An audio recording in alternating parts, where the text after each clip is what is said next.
Well, good afternoon, good afternoon, good afternoon again, everyone. Welcome to the last front load of the day because I took Easter off. So you all get to see me in my Easter best, which means no makeup and welcome to ghost white face. It's not summer yet. I don't get color till like early May. Live with it. I have to. It sucks. Sorry. Just trying to liven things up. All right, folks. Welcome to another episode of Spilling Tea again. I'm your host, Tiffany Daniels. We're going back to that horrible world known as the JRC. But before we do the usual disclaimers, and because I can't help myself, a commentary on what's online this week. I feel like I should have my own separate channel where I just basically dish on call center culture and the stupidity of the modern media. I'm Gen X. It could be a whole new show. I could bring in others of our generation that have also endured call centers, talking about how stupid the media is and why the hell we raised basically as a whole entire generation against this PC insanity. Who knows? Maybe one day, right? One day when I win my millions, which we all know is never going to happen, but you know. All right, so what are we seeing now? Gloria Steinem, Gloria Steinem, Gloria Steinem. Okay, let's talk Gloria Steinem for a few minutes. That woman's been around since the 90s. She's known to have extremist views when it comes to women's issues. Let me get real specific here. If there is a new way to alienate men, she's going to jump on it. Okay? She literally, truly is a Kool-Aid drinking, one of those individuals who is believe all women no matter what crowd. She always has been. I do not understand why this is shocking now. She's always been that woman. She's always going to be that woman. Why are you reading her?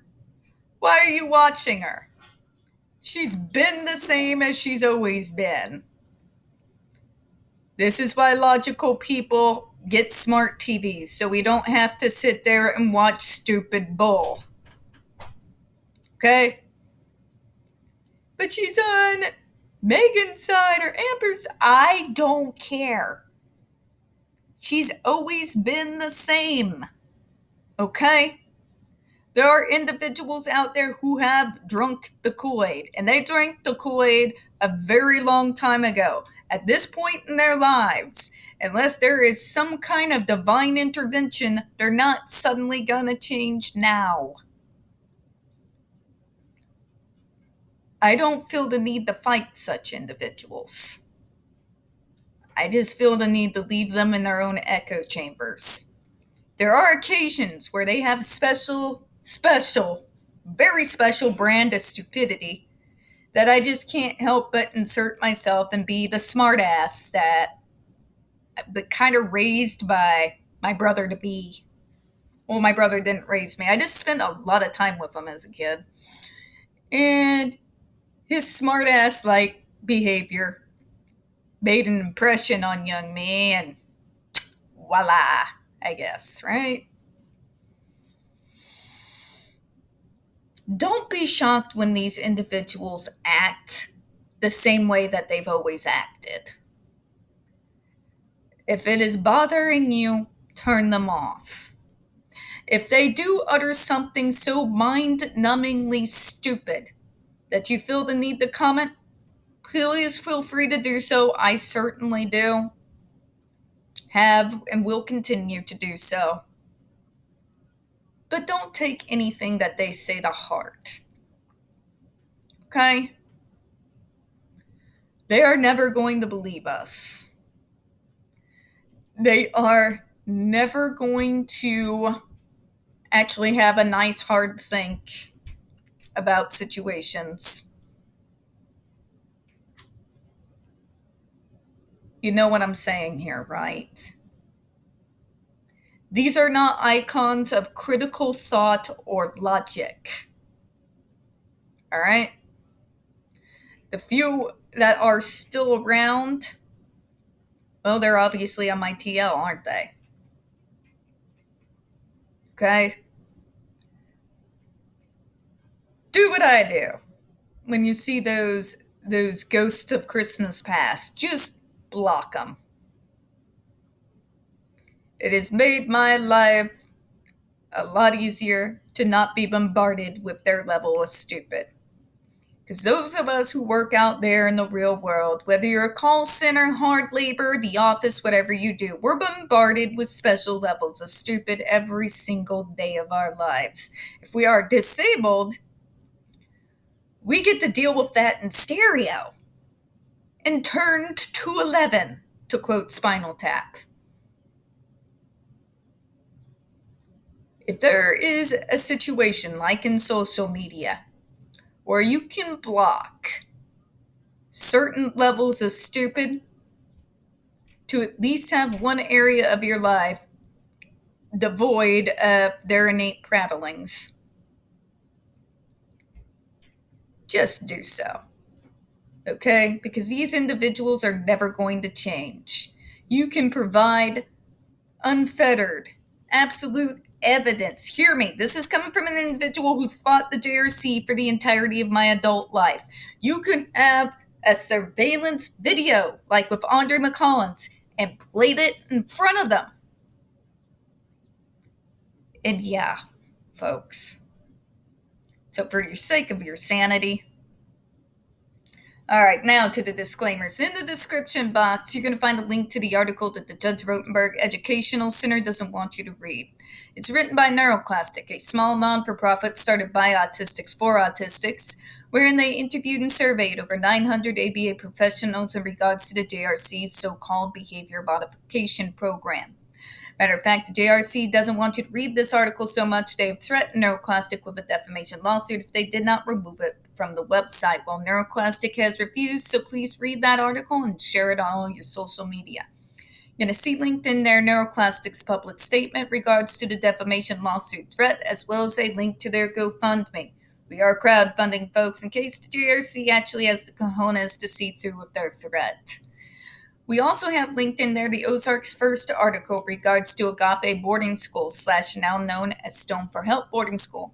This is a so-called Christian-themed boarding school based out of Stockton, Missouri that takes in so-called troubled male teens that has impending over 21 civil lawsuits, claims, and allegations leveled against it, all which have been substantiated by the Missouri Department of Social Services, and they include the following: sodomy, rape, sexual assault, child abuse, psychological and emotional abuse, child trafficking, starvation, and that's just for starters.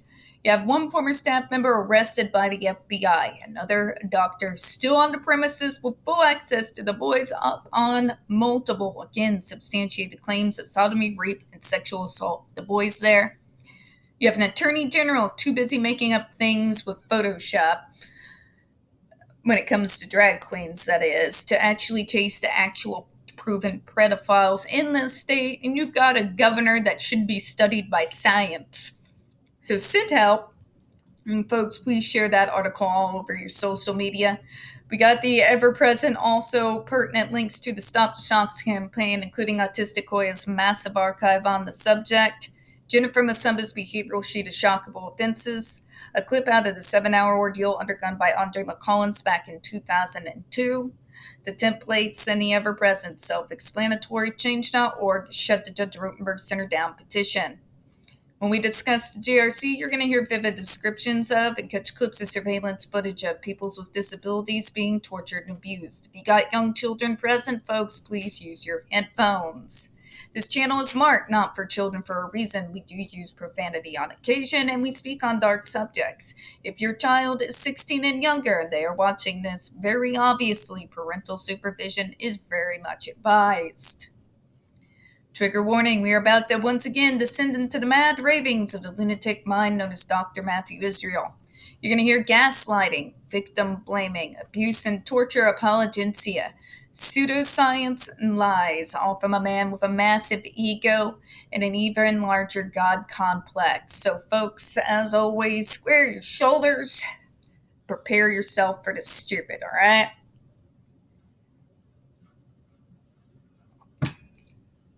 All right, here we go. I was in restraints constantly. I was in isolated room. Then I went on the GED. Once again, the MDRI authors fraudulently misrepresent what the student said by taking the words out of context. Again, we're arguing, doctor, over the mincing of words. Are you going to tell me the word isn't what I think it is? Because I've done this argument since the 90s, and it's quit beating the dead horse. It's quit beating it. It's already dead. All right. The MDRI individuals did not take that quote out of context. They presented the entirety of the statement. But as we do on this channel, they use their expertise to dissect the testimony and actually be able to explain what was going on as opposed to what was being said with that statement. We're allowed to do that. We are allowed to take the knowledge of all the things that we know when we take a look at these statements, and we are allowed to dissect them. I know you don't like that, but freedom of speech is still a thing. All right? They did not misrepresent. They presented the entirety of the statement and provided commentary. That is not misrepresenting anything. It was what we all call interpretation. They read the statement and then provided an interpretation from what they were seeing from that testimony. As an individual, I can read that so-called positive testimony from the student that you received and still see 10 million red flags in it, as I very obviously did. And I'm also allowed to point out those red flags. I'm also allowed to provide what I felt was a better alternative means for which this individual could have received treatment for those very aggressive behaviors that didn't involve torturing people. We're allowed to do this. It's not misrepresentation. It is us giving an educated opinion from what we are inferring from the words. Presenting them in the entirety is not a misrepresentation. Interpreting those words and seeing the red flags and pointing them out is also not misleading. Okay? Let's move on here. The testimonial statement was entirely favorable to JRC and supported the use of behavioral skin shock aversive treatment. We're aware. The MDRI is aware and also made a disclaimer to the fact that they were aware. They did as we do on this channel. They looked at the statement. They mentioned where they saw the red flags, as did I, as any sane person is allowed to do, doctor. And then said what was very obviously wrong with it, while also expressing a means and alternative way as to how that should have been handled instead of sending him to your fucking torturous hellhole. We know it's in support of you. We also see in that statement a million red flags. Both of these things can be true at once, doctor, and us saying so does not mean we're misleading the reader. The reader can read our interpretation, and they can read that statement and come to their own conclusions. I know this is revolutionary in our world where all of a sudden opinion is now truth, but there you are, I guess. However, the MDRI authors fraudulently changed certain words and made up a statement that the student never made, that asserts facts that the student never asserted, and that is made to appear negative toward the JRC. That's a lie, doctor. That is a complete lie. That is you twisting it. Again, we are allowed to take a statement that is positive about the DRC. We are allowed to point out, and point out even to others, where we see those red flags. We are then allowed to give our own very educated reasons as individuals who've worked in this field as to why we believe those are red flags. We are even, I know, shocker, allowed to give what we would have done or suggested or prompted for in the same situation. This is not misleading. This is not being fraudulent. This is literally none of that. There is no lies. There is no misrepresentation. There is no misdirection. Okay? Good God. Now we'll go into the testimonial tomorrow, but let me bring this back here. People like Dr. Matthew Israel will take something that takes a whole statement, and we will provide a little disclaimer that says we know that this testimonial is in favor of the treatment that they're talking about. While admitting that, we will also go through the entirety of the statement, as we did previously, and point out the glaring red flags in said statement. We can then provide a very educated opinion, having also ourselves worked in this field as to why those are red flags.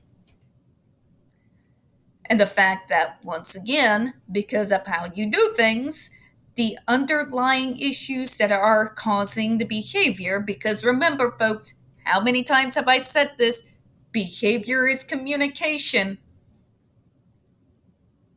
Where that's coming from. And to treat that, we are allowed to say these things. As an interpretation, we are allowed to point out those red flags. We are allowed to point out what a sane person who works in this field would recommend instead. And we are allowed to take that person who is very much in favor of your insanity and still call it what it is. That's not a lie, doctor. You lie a lot. We do not.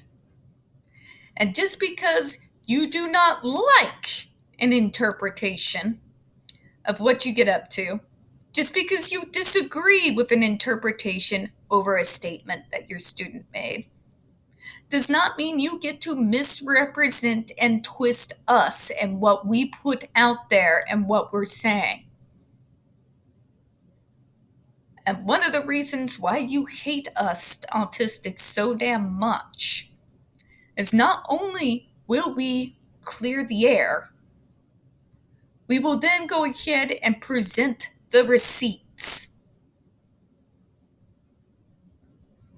Please spare me the bull. We're going to close out for this afternoon, folks. We don't get very many views on this channel.